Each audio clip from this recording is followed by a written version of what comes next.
Dudes, what's happening? It's Trent. I am pretty stoked about the gaming lineup for 2024, primarily because it's a little more sparse than 2023.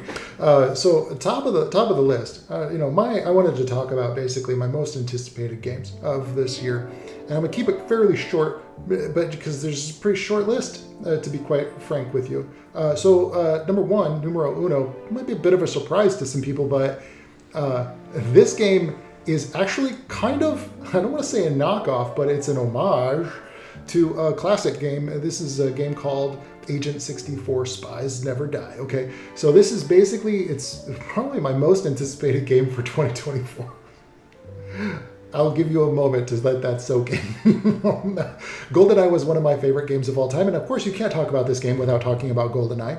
That's what it is. It basically captures the almost exact controls of the greatest first-person shooter on any console previous to, let's say, what some would say like Call of Duty or Doom, right? Okay, so there is a demo for this. So right now I think it's slated just for Steam PC release, but you play it with a controller. It feels like GoldenEye, and also with updated graphics, so you get a little bit more of this kind of modernization of, you got like volumetric lighting, fog and lighting going on. You get there's probably just a lot of really nice upgrades to make it look more modern and flow really fast. The enemies are pretty dumb, and that's not the point. These games, they're about like looking at a patrol of enemies and like sneaking into, hopefully there's a lot of varying different pathways and such. One of the coolest factors about this game is that it's going to have a level editor, which will allow people to remake classic GoldenEye levels and Perfect Dark levels.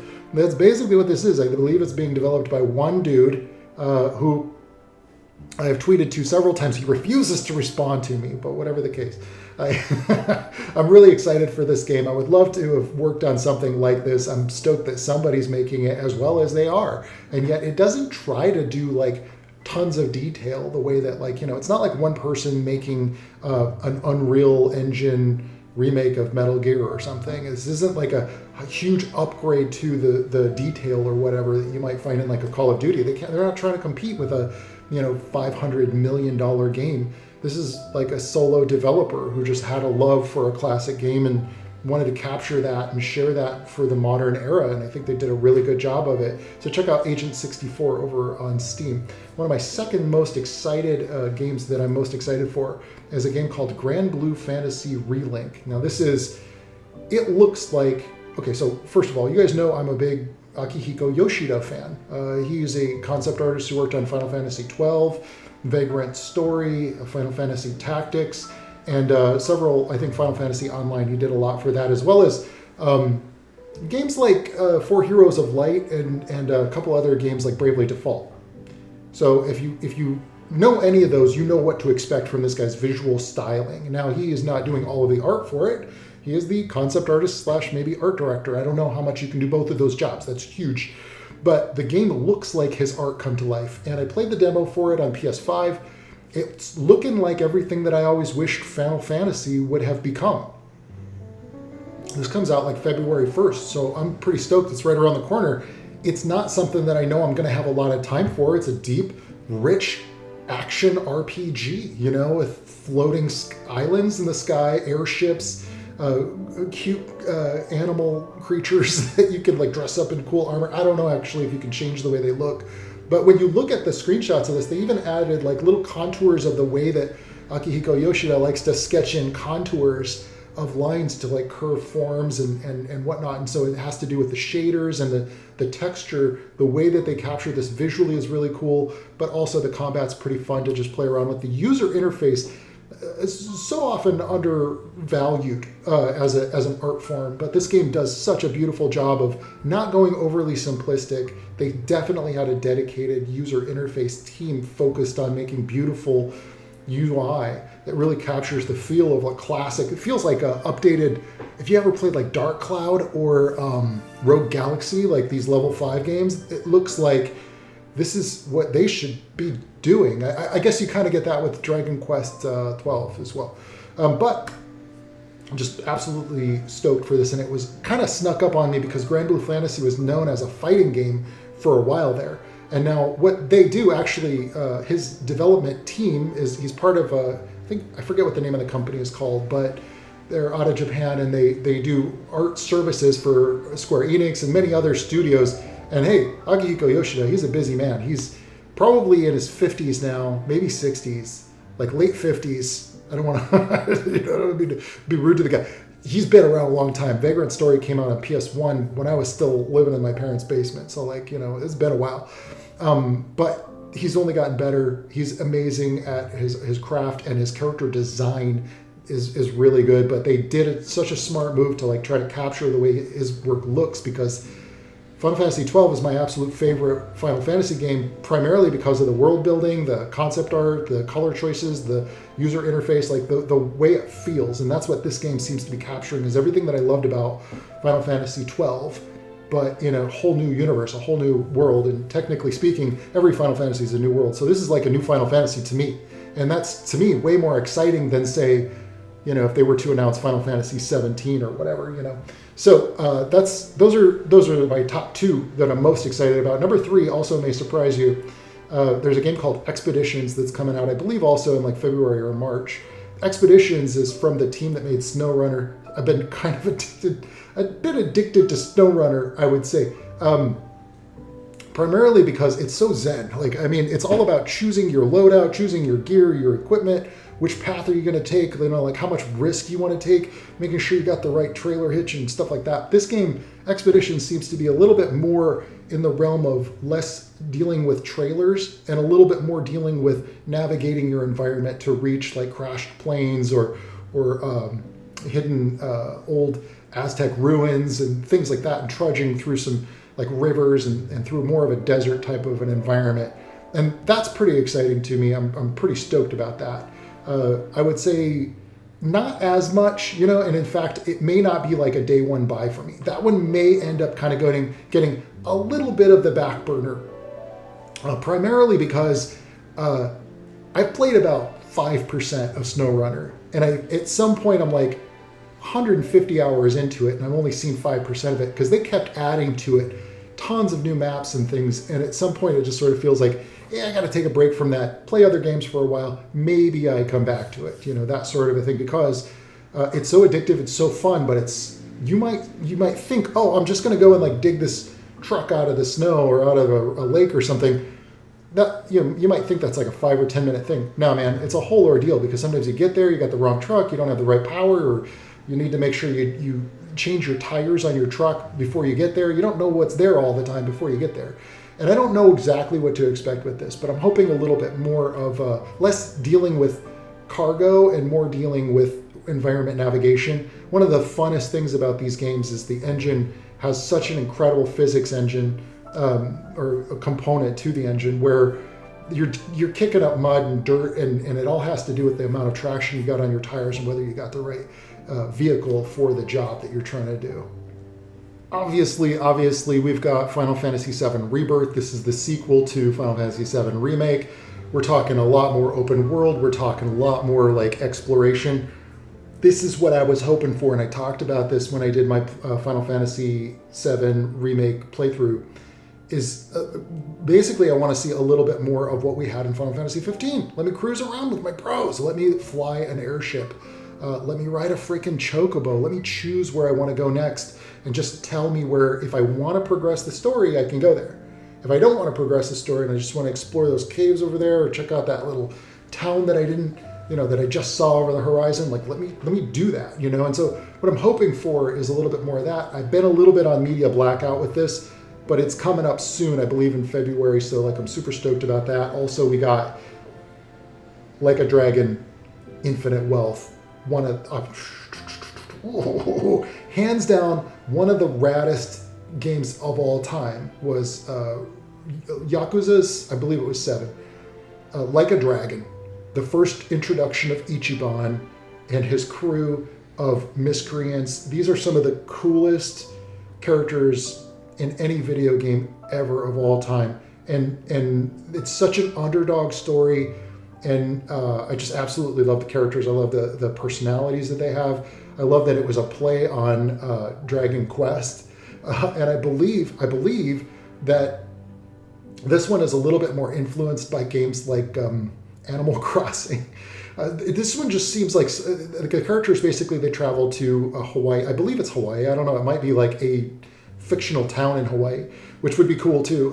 But you get like your own private island that you can like update and like add your own furniture. And they always have all these mini games and subsystems, and they do such a good job of like creating a world. And it'll be really interesting to have a Yakuza game.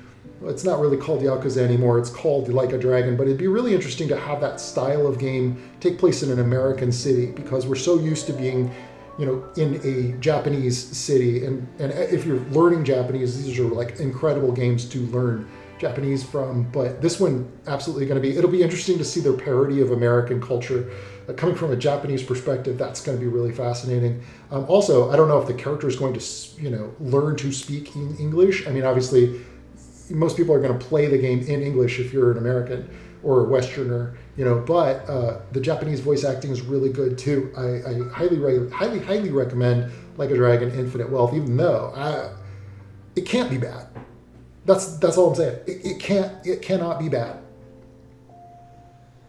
It's too, the last game was just too good. They have it down to a system. I can't believe how fast they rapidly kick these out. I just finished playing the Like a Dragon Ishin, which is the samurai one. Also pretty good, but certainly a bit dated. And so like this is going to be a nice jump. Got my list here. What's next? Dragon's Dogma 2. I wasn't even really that crazy about Dragon's Dogma 1, but everything that I'm seeing for Dragon's Dogma 2 makes me think they're going to finally nail this formula that's going to get a player like me interested in it, because I love the kind of setting, I love the kind of things they're talking about with NPCs interacting with, like they're going to be defending their own town. You're just going along for the ride. It's like an ecosystem. Every character kind of has their own like job to do in that world. You're going to see them doing that job a lot more. I'm hoping for a little bit more accessibility with the pawn system. I'm hoping for a little bit more. I actually don't care as much for the pawn system as I do for the adventuring part. But the biggest problem I had with Dragon's Dogma is the ramp up, the skill, developing how to play. I almost feel like you need somebody to explain to you how to play that game before you can really get into it. A couple other ones, I'm going to wrap it up here. We don't know yet if we're going to get that new Assassin's Creed in Japan this year, but it's still rumored to be this year. I'm stoked about that. But probably the big question mark for me this year is Snake Eater Delta, the Metal Gear Solid Delta. This is the remake of Snake Eater. Screenshots look good. I know the voice acting is good because they're using the same voice acting. They're not changing a thing. And I don't mind that. Don't fuck it up. Because here's the thing. Everything else not everything. A lot of things get remade and they fuck it up, by modernizing it, When they did a good example of this would be Flashback. They did a sequel to Flashback, and it's like, dudes, what are you doing? You could have literally spent a quarter, not even that, 1/100th of the budget of what you spent on the sequel to Flashback, making a game that's exactly like what we got before, a couple of modernized touches, pixel art, same style, and people would have loved this. And yet we got, something that's such a departure that it doesn't represent or, seem anything like the original. Resident Evil does a great job of their remakes, to some degree. I mean, what I would hope for is something that's the way that Capcom does their remakes, but we can't count on that with Snake Eater. So just to play it safe, a straight 1-to-1 remake of Snake Eater is great. Please, if you can, Konami, give us a little bit around the outside, a little bit around the edges in terms of gameplay. A great example would be there's a small log cabin base, in one of the zones. Just expand that out. Give us like a little bit of a way to go around, One of the things they did, it's excellent with Resident Evil 4, is like everything looks very familiar, but the layout is slightly shifted so that they've optimized it more for modern gameplay. So giving us a little bit more of a playground would be a very welcome thing to add. It doesn't have to be changing or updating the systems too much. I think there's going to be a lot of people that are going to be very upset because it's just a graphics overhaul. Is what it sounds like. But, I'm hoping for just like a little bit of freedom in there. Don't give us whole new systems. Don't give us like, Mother Base or any of that crap. It didn't exist at the time in the story anyway. But the point being, this is an opportunity for them to prove that they get what made Metal Gear Solid great, but also give us a little bit of flavorings, a little bit around the edges of like, hey, we put our own seasoning on this, and you know what? It's not bad. One of the things, some people are like, oh no, it's not Kojima's Sama. Well, you know what, man? Like, here's the thing. Even if Kojima did a Metal Gear Solid now, it wouldn't be like what it used to be. And so the fact is like, if this is all we get from Metal Gear, it's like, I want a new team to be able to capture the essence of what made it great originally and expand on that. Let this team prove that they can do it. This is not Metal Gear Survive. Konami's trying to do us right. They're trying for the first time. They're like going, yeah, okay. You guys really just like this what it was. We don't need to change the formula too dramatically. So let's just stick to the rails. That's them kind of going, all right, let's go with what we know will work. Remake, graphics overhaul, maybe some slight seasoning to give it a little bit more something. I'm with that. I'm totally with that. I want to cheer this one on. It's scheduled to come out this year. I am stoked for it. A couple of honorable mentions for 2 more games I wanted to mention. Metaphor it's an Atlas game. Just looks good, looks beautiful. Who knows if it'll be, there's too many RPGs. Second one, I am actually really stoked for Star Wars Outlaws. Not a Jedi game. You're not playing as a Jedi, you're playing as like a smuggler. Hopefully there's more than one planet, but looks like it's the Assassin's Creed formula. I can't believe I just said that. There's somebody that's cringing, somebody from Ubisoft that's cringing. It's from the developers of Assassin's Creed. However, it looks like they're making enough changes to make it fit into that world. A great example is, I don't think I'm expecting any stealth from this. And in fact, if we look at what they did with, like Ubisoft also put out this Avatar game, and it wasn't bad. It was like actually pretty good. Puts you into that world. Doesn't just follow the formula of Far Cry or Assassin's Creed. I am hoping for a little bit of stealth from Star Wars Outlaws. Mostly I'm looking for something that puts me into that world, and I certainly feel that with Jedi Survivor we got a lot of that. It was actually a pretty good game if you didn't play it at launch. Apparently there were a lot of bugs. But to stay on topic, Star Wars Outlaws looks like it's got a lot of potential for just playing as like a Joe Schmo in the Star Wars universe. How far could that go? How many planets would we get to visit? Would we get our own starship? Would we get to customize our starship? How far are they going to go with it? Because the potential here,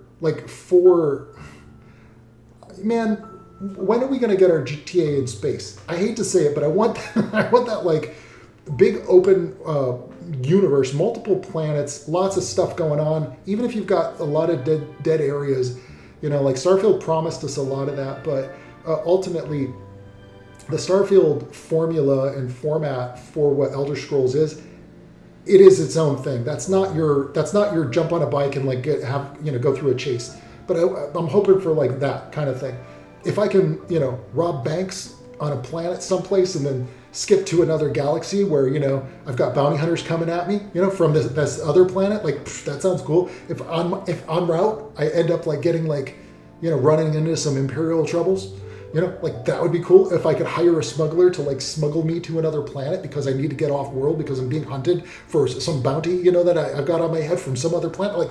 Okay, I'm in. Give me that. But I don't know how big they can go with this.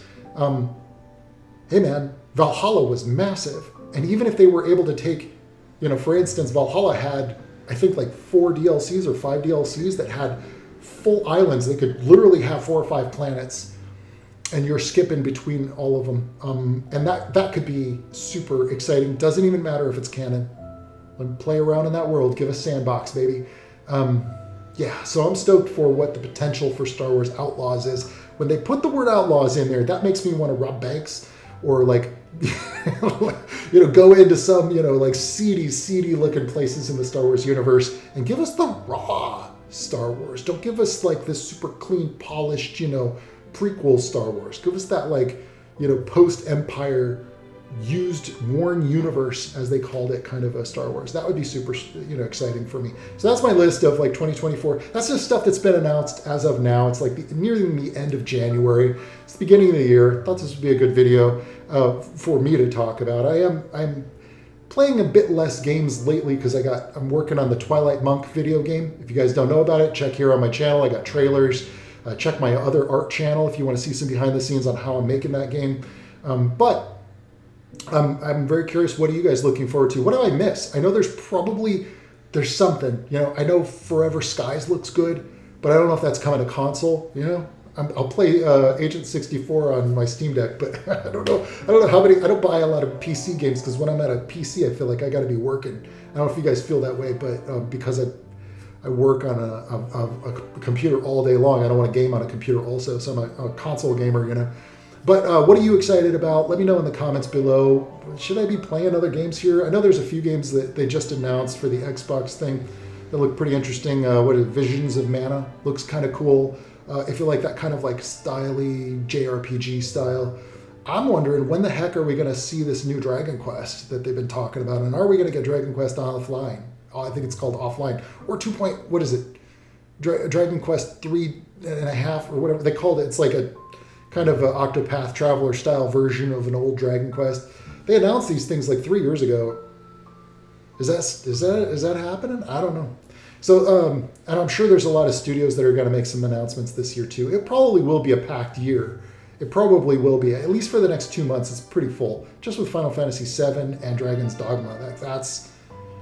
And Infinite Wealth, Like a Dragon, like those 3 games right there. Each one of those is like 100 hours, probably. Woof. This is going to be a busy year. Anyway, hope you guys have a good year for gaming too. Yeah, let me know what you're looking forward to in the comments below. What should I be checking out? Let me know. All right, I'll talk to you guys in the next video. All right, ciao.